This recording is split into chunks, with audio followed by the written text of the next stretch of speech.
Hello, I'm Nancy Sofin, a member of Lexington's Tree Committee. Article 34 expands existing regulations in the tree bylaw to better protect from damage trees that are left standing in the setbacks on properties undergoing construction. This motion amends Tree Bylaw Section 120-8, which applies to properties undergoing demolition or major construction, which could be new construction or the increase of a building's footprint by 50% or more. It only applies to the setbacks, shown here shaded in red, which are the lot's borders 30 feet wide in front and 15 feet wide in the sides and rear, where building is not allowed. The bylaw does not apply to the area in white, the buildable interior of the lot. It defines protected trees as those trees 6 inches diameter or larger located in the setbacks. When we say those trees are protected, it's a little misleading. There are no prohibitions on removing so-called protected trees. Rather, the term refers to two things: that if the tree is removed, the loss is mitigated by planting new trees or paying a fee to the town tree fund. And if it's retained, that it is physically protected from construction damage by fencing at its drip line. The drip line is just what it sounds like, the place where rain would drip from the edge of the outermost branches. The area inside the drip line is called the critical root zone. And while roots extend well beyond this, any damage to the critical root zone is particularly harmful to the tree.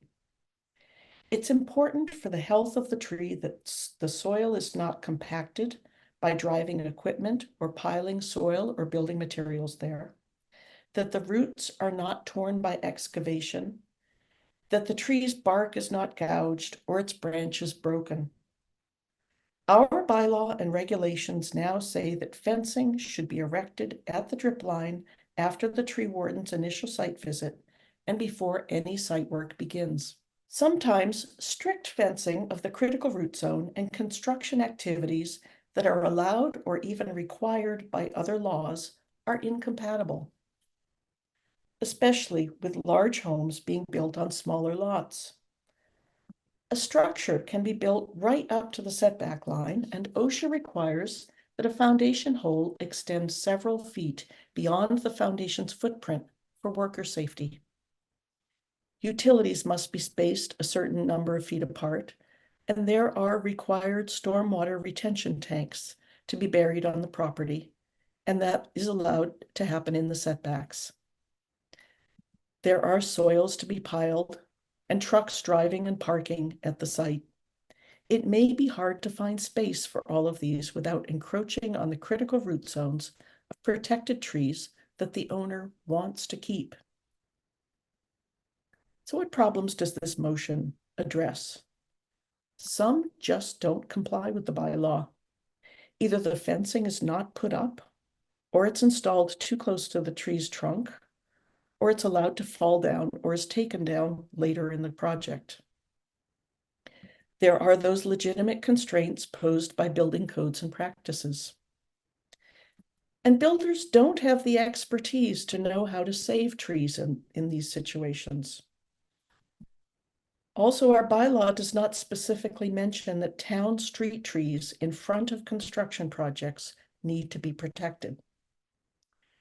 As a result, mature trees on private and public property may be damaged, and the property owners, neighbors, and the town are losing these trees unnecessarily. I'd like to show you some pictures of what we see. Here, construction has begun on these two sites, but there's no fencing. And in the photo on the left, that bobcat is parked next to the trunk of a town tree, which also has a broken branch. Here you can see how excavating equipment shredded these trees' roots. Again, there's no fencing in place. This fencing doesn't begin to cover the tree's critical root zones. And here it was knocked down or taken down, and the dumpster is parked partially in the critical root zone. Scaffolding is stored inside the tree protection fencing on the left. And on the right, the fence is tied to a town tree and seems to be protecting the building materials that are piled in the critical root zone. Last, our current bylaw is silent about what happens if a retained tree dies after a project is complete. All manner of things were piled in or parked on the critical root zones of these two town trees. 2 years later, they did not leaf out as they should have and appeared to be in decline. The tree committee is not the only group concerned with this problem. The town manager convened a bylaw enforcement working group to look at issues with tree bylaw enforcement. They have recommended some common sense and effective regulations and processes centered around a tree protection plan that is prepared by a certified arborist hired by the property owner or builder. By bringing in professional expertise early in the project, the builder has a concrete action plan to follow that can maintain a tree's health through the disruption of construction. The specifics of what should be included in a tree protection plan will be developed into regulations created by the DPW and the tree committee and approved by the select board. They may include cutting roots cleanly instead of tearing them, tunneling instead of trenching for utilities, laying down mats to disperse the weight of vehicles, and a maintenance plan of fertilizer and watering. The permit process must be outlined in the bylaw itself. This motion requires that a tree protection plan prepared by a certified arborist be submitted as part of the building permit application process when there are trees that will be retained in the setback or in the town right-of-way. Prior to the start of any site work, written documentation prepared, dated, and signed by a certified arborist must be submitted to the town, confirming that tree protections have been installed correctly and consistent with the submitted plans. If a builder cannot avoid encroaching on a tree's protection zone, the arborist would prescribe actions to support the health of the tree and increase its chances of surviving the impacts of construction. Protections must remain in place until site landscaping begins.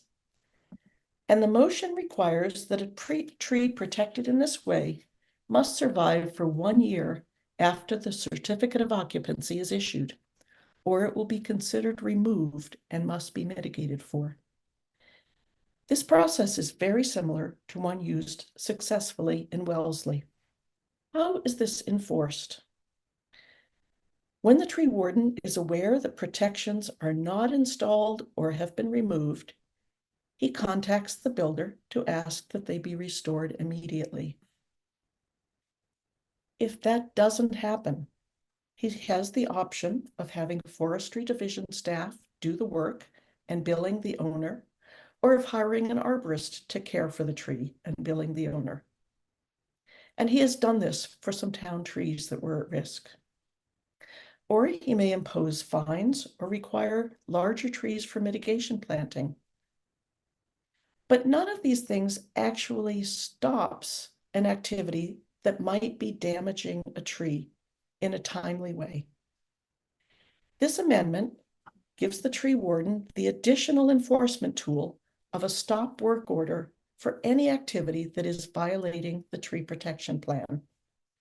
Such an order would not affect construction activities elsewhere in the property, such as plumbers or electricians working inside the house.